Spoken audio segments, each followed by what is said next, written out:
a skimpy pension after 45 years of service. If that excites you, I'll give you a raise to 25 cents an hour." "But these are good, hard-working people. Are you making fun of them?" I demanded. A smile came over Rich Dad's face.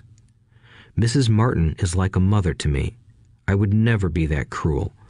I may sound unkind because I'm doing my best to point something out to the two of you. I want to expand your point of view so you can see something most people never have the benefit of seeing because their vision is too narrow.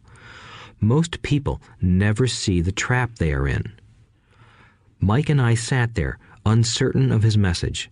He sounded cruel, yet we could sense he was trying to drive home a point. With a smile, Rich Dad said, "Doesn't that 25 cents an hour sound good? Doesn't it make your heart beat a little faster?" I shook my head no, but it really did. 25 cents an hour would be big bucks to me.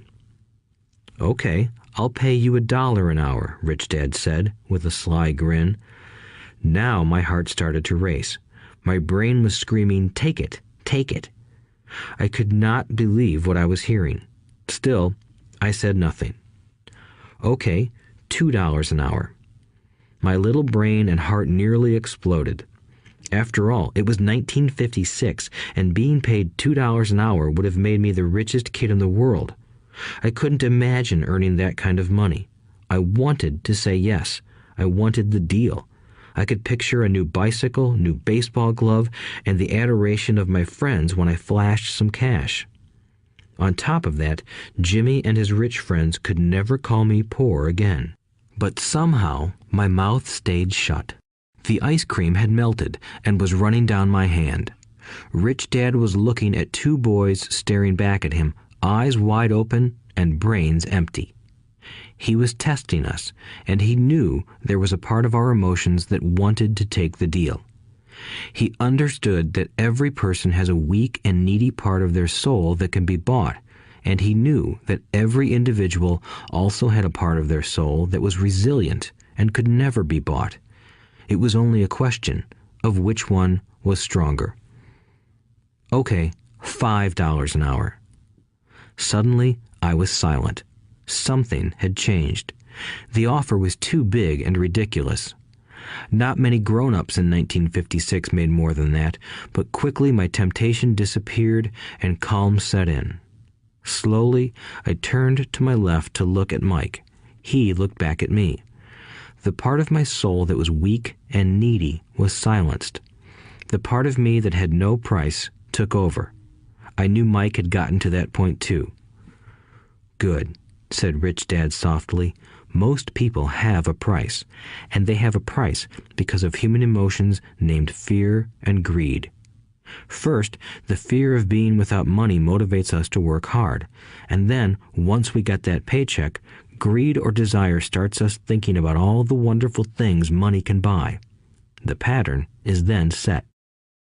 "What pattern?" I asked. "The pattern of get up, go to work, pay bills, get up, go to work, pay bills." People's lives are forever controlled by two emotions, fear and greed. Offer them more money, and they continue the cycle by increasing their spending. This is what I call the rat race. "There is another way?" Mike asked. "Yes," said Rich Dad slowly, "but only a few people find it." "And what is that way?" Mike asked. "That's what I hope you boys will learn as you work and study with me. That is why I took away all forms of pay." "Any hints?" Mike asked. "We're kind of tired of working hard, especially for nothing." "Well, the first step is telling the truth," said Rich Dad. "We haven't been lying," I said. "I did not say you were lying. I said to tell the truth," Rich Dad retorted. "The truth about what?" I asked. "How you're feeling," Rich Dad said. "You don't have to say it to anyone else. Just admit it to yourself." "You mean the people in this park, the people who work for you, Mrs. Martin, they don't do that?" I asked. "I doubt it," said Rich Dad. "Instead, they feel the fear of not having money. They don't confront it logically. They react emotionally instead of using their heads," Rich Dad said. Then they get a few bucks in their hands, and again, the emotions of joy, desire, and greed take over. And again they react instead of think. So their emotions control their brain, Mike said. That's correct.